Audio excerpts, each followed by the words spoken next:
Banyak yang bertanya, bansos tahap satunya cair, tapi tahap duanya nggak cair.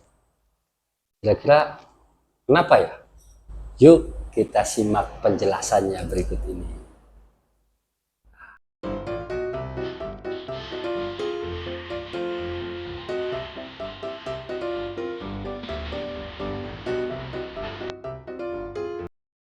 Assalamualaikum warahmatullahi wabarakatuh.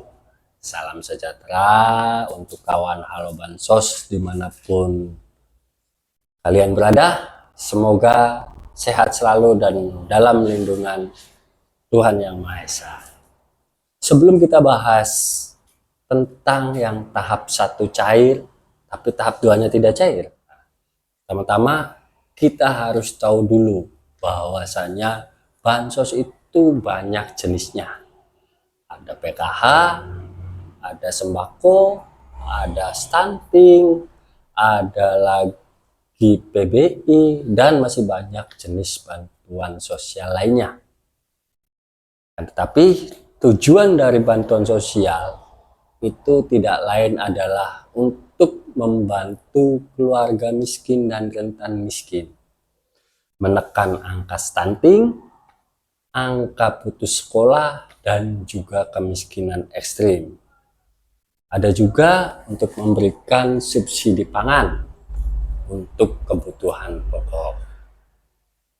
Sekarang yang jadi masalah adalah semenjak peralihan data dari DTKS, data kesejahteraan sosial, menjadi DTSEN, data sosial ekonomi nasional. Ini datanya selalu berubah dan data terbaru. Sehingga sekarang banyak penerima bansos yang awalnya cair menjadi tidak cair. Yang awalnya ditetapkan menjadi penerima bansos menjadi tidak masuk kriteria penerima bansos. Dalam DTSEN atau data sosial ekonomi nasional, yang menyebabkan bansos cair atau tidak itu ada beberapa kriteria atau kategori. Yang pertama itu adalah penetapan desil. Apa itu desil? Desil adalah struktur atau tingkatan angka kemiskinan sebuah keluarga. Nah, sekarang desil itu terbagi dari 1 sampai 10.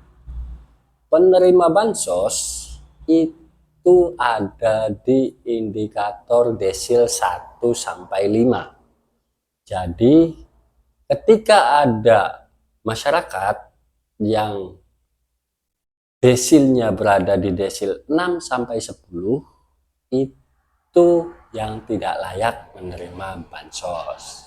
Pertama adalah desil. Nanti berikutnya, indikator berikutnya itu ada namanya SPM, surat perintah membayar, yang artinya KPM tersebut itu layak menjadi penerima bansos dan bansosnya akan segera cair. Ada lagi, itu adalah exclude. Dalam bahasa Indonesianya, exclude ini adalah pengecualian.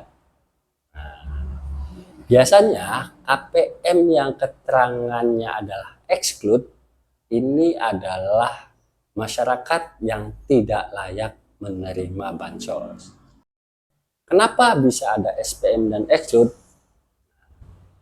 Oke, SPM itu surat perintah membayar.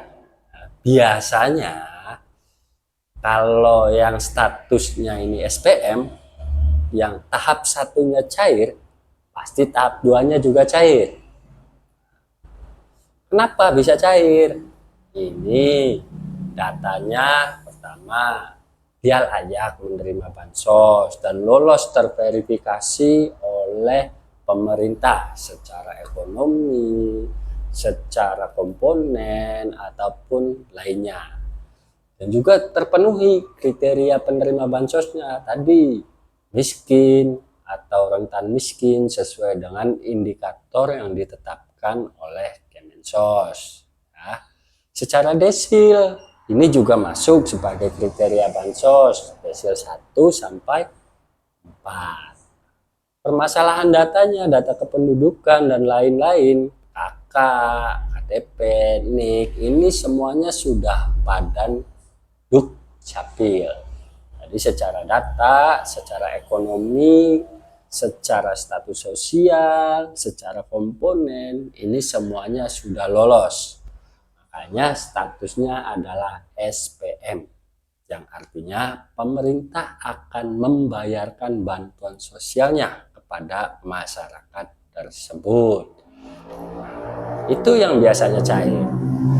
Yang tidak cair, ini biasanya keterangannya adalah exclude atau pengecualian. Terus kenapa bisa nggak cair? Ini kawan halo bansos yang harus tahu. Tahap 1-nya cair, tahap 2-nya tidak cair.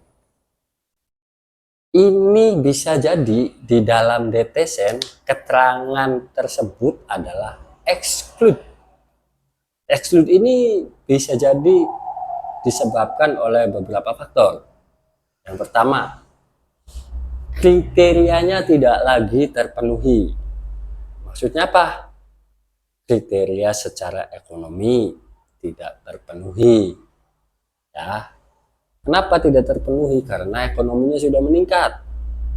Misal memiliki usaha, punya penghasilan yang sudah tetap, ataupun punya aset tidak bergerak seperti sawah, tanah, ataupun aset bergerak juga, mobil ataupun motor lebih dari satu. Nah, itu biasanya secara desil pun akan meningkat. Nah, juga secara ekonomi sudah pasti meningkat. Itu yang pertama ya, kriterianya sudah lagi tidak masuk dalam kriteria miskin atau rentan miskin. Yang kedua, biasanya KPM atau masyarakat ini secara datanya sudah tidak valid. Kenapa bisa tidak valid? KK-nya masih lama. Ataupun secara dokumen kependudukan NIK ataupun data KK-nya itu tidak padan Disdukcapil, jadi tidak terdaftar lagi di negara. Nah itu ya. Mau tahu lagi? Ada lagi yang menyebabkan statusnya menjadi exclude, seperti pergantian status. Status yang dimaksud itu misal anaknya tadinya sekolah, sekarang sudah tidak lagi sekolah. Untuk para penerima PKH itu juga akan menjadi statusnya bisa jadi akan berubah menjadi exclude karena tidak ada lagi komponen yang terbayarkan.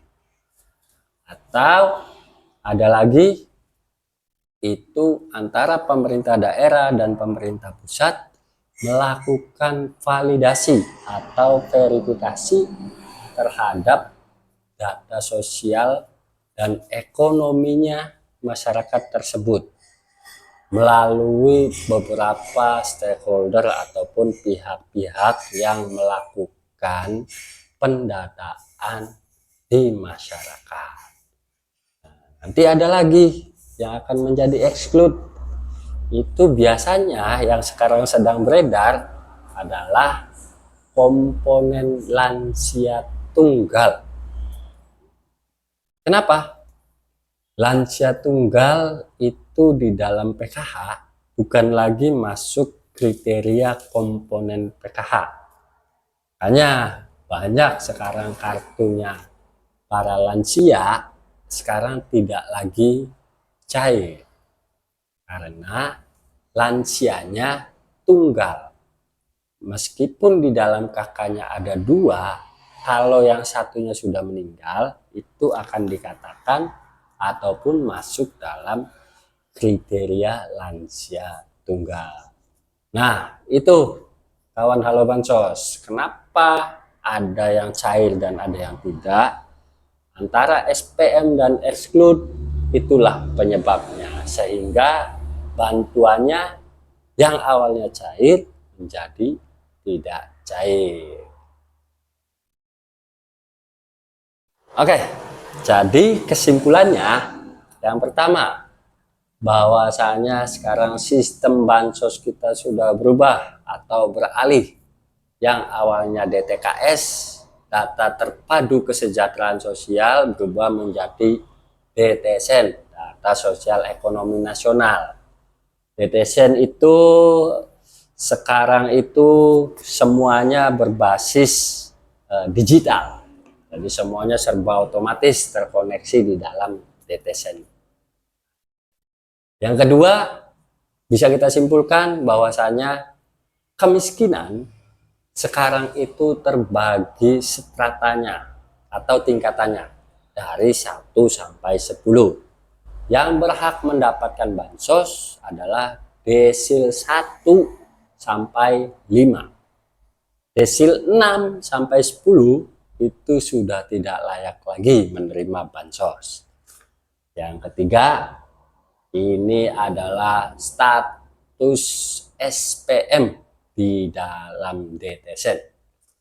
Status SPM ini bisa menjelaskan bahwasanya masyarakat tersebut layak menerima bansos dan bansosnya akan segera cair ke rekening masing-masing, ya.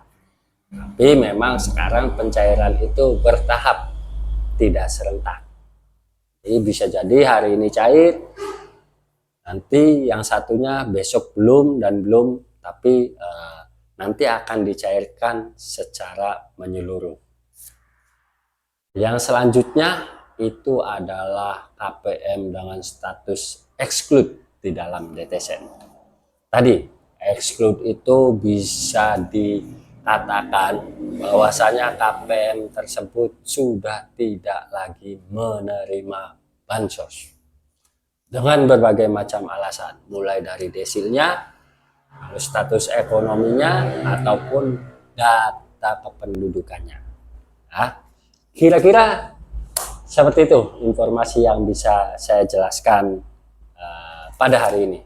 Semoga kita semua dalam sehat selalu dan informasi yang kita berikan bisa menjawab pertanyaan-pertanyaan yang ada di masyarakat. Oke, jangan lupa bantu dukung pengembangan channel kita Halo Bansos dengan cara like, subscribe, and comment. Assalamualaikum warahmatullahi wabarakatuh.